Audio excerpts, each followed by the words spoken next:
Follow us on Facebook and Instagram. And do subscribe our YouTube and Telegram channels. Now let's start our discussion. Welcome back to English Lecture Notes. Today we came up with the topic, The Study of Poetry, by Matthew Arnold. The Study of Poetry is a central critical text of post-Victorian era. This essay contains many of the ideas for which Arnold is best remembered. As we all know, Matthew Arnold was one of the foremost poets and critics of the 19th century. He was the most influential of the Victorian critics. While often regarded as the father of modern literary criticism, he also wrote extensively on social and cultural issues, religion, and education. He could also be called the critic's critic, being a champion not only of great poetry, but of literary criticism itself.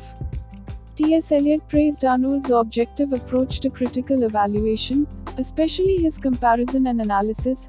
Alan Tate, in his essay, Tension in Poetry, imitates Arnold's Touchstone Method to discover tension, or the proper balance between connotation and denotation in poetry. Arnold's most famous piece of literary criticism is his essay, The Study of Poetry. The essay was originally published as the introduction to T.H. Ward's anthology, The English Poets 1880. It appeared later in Essays in Criticism, 2nd series. In this essay, Arnold criticizes the art of poetry as well as the art of criticism. Arnold believes that the art of poetry is capable of high destinies. It is the art in which the idea itself is the fact. He claims that poetry is superior to philosophy, science, and religion. At the beginning of the essay, he states that the future of poetry is immense because in poetry, where it is worthy of its high destinies, our race, as time goes on, will find an even surer. Arnold begins his essay by giving a tribute to poetry. According to him, the main function of poetry is to interpret life.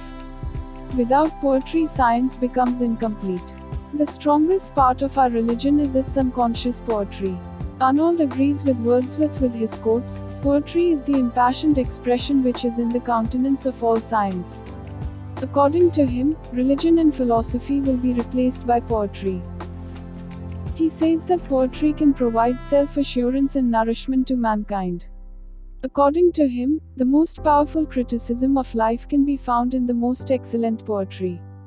This is the another significant idea in this essay, that is, his definition of poetry is criticism of life.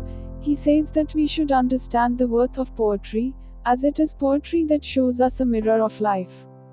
Science, according to Arnold, is incomplete without poetry, and religion and philosophy will give way to poetry. He also says that, as time goes on, man will continue to find comfort and solace in poetry. Arnold says that, when one reads poetry, he tends to estimate whether it is of the best form or not. It happens in three ways: the real estimate, the historic estimate, and the personal estimate. The historic estimate places the historical context above the value of the art itself.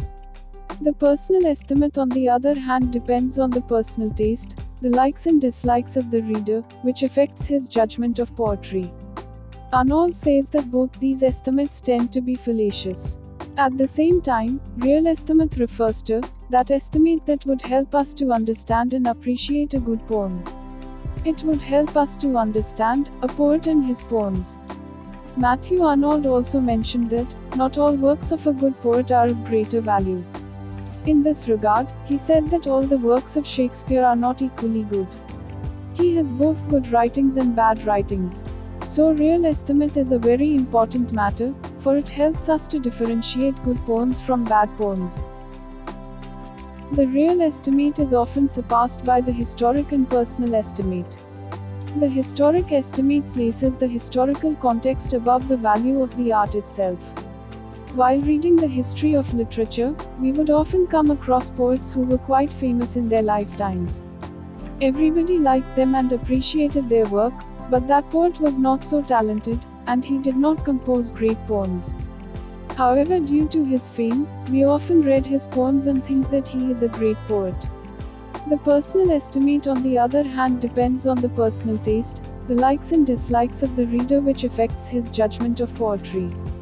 We often become influenced by our personal likes or dislikes, which lead us to like certain poets or playwrights. We read all his works, and this also creates a problem. We also get to like literature that has similarities with us. Arnold says that both these estimates, means historic and personal, tend to be fallacious. They often overshadows the real estimate. But Arnold also says that it is natural. Real estimate is important, because if we do not give importance to real estimate, or we do not possess real estimate, then we would never be able to appreciate good poems. This will do more harm than good to us. For this reason, the study of the historical background of poetry and its development often leads to the critic skipping over the shortcomings because of its historical significance. Historic estimate raises poetry to a high pedestal, and thus hinders one from noticing its weaknesses. It is the historic estimate that leads to the creation of classics, and raises the poet to a nearly godlike standard. The personal estimate, on the other hand, depends on the personal taste, the likes and dislikes of the reader, which affects his judgment of poetry. Arnold says that, if a poet is truly a classic, his poetry will give the reader real pleasure, and enable him to compare and contrast other poetry, which are not of the same high standard. This, according to Arnold, is the real estimate of poetry. Thus Arnold appeals to his readers to read classics with an open eye, and not be blind to its faults. This will enable one to rate poetry with its proper value. Arnold proposes the Touchstone Method of analyzing poetry in order to determine whether it is of a high standard or not. He borrows this method from Longinus, who said in his idea of the sublime that, if a certain example of sublimity can please anyone regardless of habits, tastes or age, and can please at all times, then it can be considered as a true example of the sublime. This method was first suggested in England by Addison, who said that he would have a man read classical works, which have stood the test of time and place, and also those modern works which find high praise among contemporaries. If the man fails to find any delight in them, then he would conclude that it is not the author who lacks quality, but the reader who is incapable of discovering them. Arnold applies the Touchstone Method by taking examples from the time-tested classics, and comparing them with other poetry, to determine whether they possess the high poetic standard of the classics.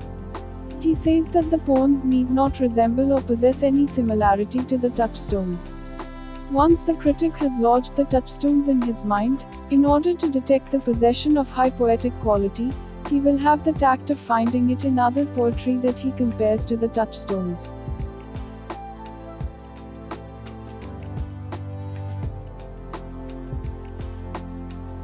Here Arnold quotes Homer, Dante, Shakespeare and Milton in an attempt to exemplify touchstone poetry.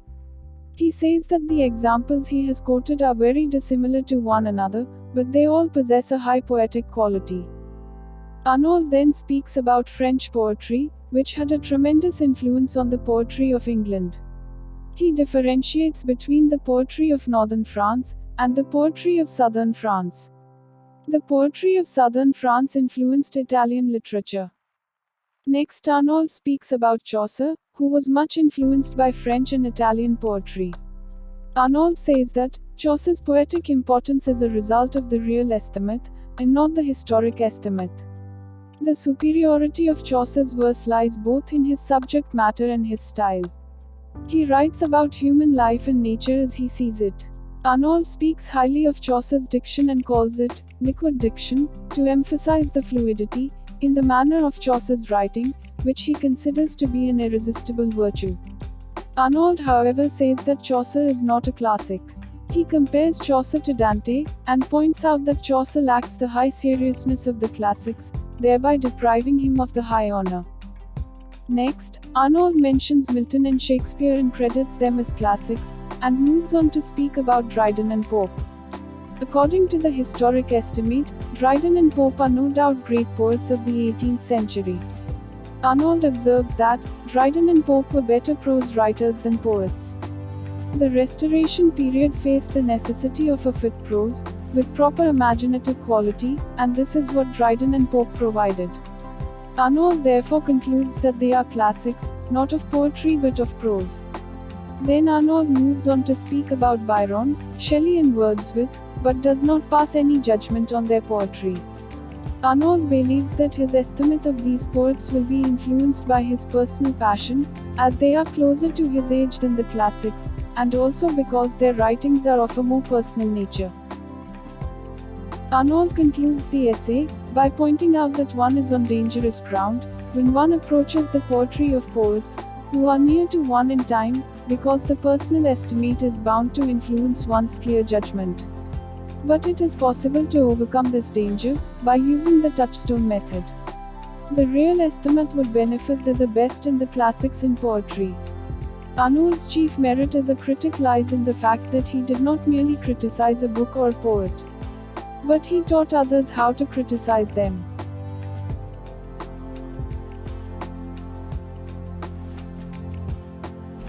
That's all for today. If you find this video informative, please do subscribe our channel and don't forget to click the bell icon to get the notification of our coming videos. Thank you for watching.